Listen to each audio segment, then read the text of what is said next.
مسجد کے خطیب، مسجد کا امام، مسجد کا مؤذن، مسجد سے متعلق خدمت گزار آپ کے ماتحت ہیں، آپ کی رعیت میں ہیں، ان کے ذمہ دار ہیں آپ لوگ، ان کے متعلق ایک ایک چیز کی خبر رکھنا آپ کی ذمہ داری ہے، مسجد کی ایک ایک چیز کی ضرورت کے متعلق ذمہ داری رکھنا آپ کی ذمہ داری ہے، مصلیوں کے آنے اور نہ آنے کے متعلق سوچنا آپ کی ذمہ داری ہے، کون افراد مسجد کو آتے ہیں اور کون نہیں آتے ہیں، اور جو نہیں آتے ان کے متعلق فکریں کرنے کی ذمہ داری آپ لوگوں کی ہے۔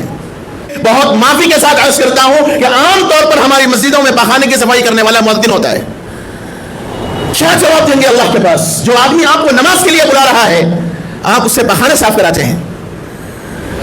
کبھی آپ کو توفیق ہوئی ایک مرتبہ آپ کی زندگی کے اندر کبھی آپ پخانے کی طرف دیکھ کے صفائی کیے ہو؟ لیکن یہ عاجز ایسے اماموں کو اور ایسے مؤذنین کو جانتا ہے جو باضابطہ مسجد کے پخانے صاف کرتے ہیں، ان کی قدر مانیے، ان کا احسان مانیے آپ حضرات، اللہ کے ان خادموں کی، اللہ کے گھروں کے ان خدام کی قدر کیجیے، وہ آپ کے خادم نہیں ہیں، میں بار بار کہتا ہوں آپ کے نوکر نہیں ہیں، چار پیسے دے کر آپ ان کو اپنا سرخرید غلام مت سمجھیے، اللہ کے واسطے آپ کی مجال نہیں ہے، آپ کی حیثیت نہیں ہے آپ ان خدام مسجد کی تنخواہ دے سکیں۔ تنخواہ کا لفظ پہ غور کر لیجئے، تنخواہ کے معنی ہے وہ چیز جو جسم چاہنے والی ہو۔ ضرورتیں آپ کے گھروں کی 30 سے 40 ہزار میں پوری نہیں ہوتی، ایک امام کو آپ 8 سے 10 ہزار دے کے کیا جتلانا چاہتے ہیں؟ امام اگر مسجد کو نہ آئے، کسی وجہ سے نماز میں نہ آ سکے، تو ادنا سے ادنا کمیٹی کا رکن یہ سمجھتا ہے کہ میں پوچھنے کا حقدار ہوں۔ کمیٹی کا ایک رکن کیا بن گیا؟ بادشاہ بن گیا اپنے وقت کا۔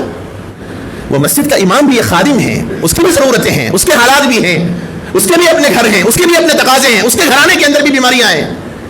کبھی آپ نے سوچا ہے کہ 8 سے 10 ہزار آپ ایک امام کو اور ایک مؤذن کو دے کر آپ اتنا چاہتے ہیں کہ ایک وقت کی بھی غیر حاضری اس کی نہ ہو؟ اور آپ کسی جگہ جاب کرتے ہیں تو آپ کو مہینے کے 2 چھٹیاں چاہیے، کبھی آپ نے امام کو دی چھٹی؟ کیا گھر کے تقاضے اس کے پاس نہیں ہے؟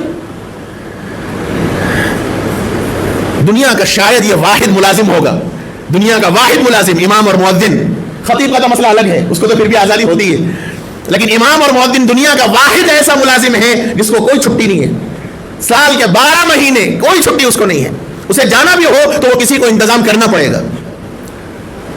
تو بعد میں نے ان سے پوچھا کہ آپ جھاڑو کیوں دے رہے تھے؟ ایک مرتبہ تو دیے، تو کہا کہ صدر صاحب کا حکم ہے ہر 2 نماز کے درمیان مسجد کی صفوں کو جھاڑو دینی چاہیے، کم سے کم 3 صفیں تو ضرور۔ ٹھیک ہے، کیا آپ کے اپنے گھر میں آپ نے اپنی بہووں کو، اپنی بیویوں کو، اپنی بیٹیوں کو پابند کیا ہے کہ دہلان میں روزانہ دن میں 2 مرتبہ جھاڑو دیں؟ جب آپ جس گھر میں رہتے ہیں آپ کو اپنی بیوی بچوں سے بولنے کی ہمت نہیں ہے تو ایک خادم کو بولنے کی ہمت کہاں سے آ گئی؟ تنخواہ دے رہے ہیں صاحب، پیسے دے رہے ہیں صاحب، ملازم ہے صاحب، انہوں ہمارے حاکمانہ لہجہ۔ مسجد کے ذمہ دار لوگ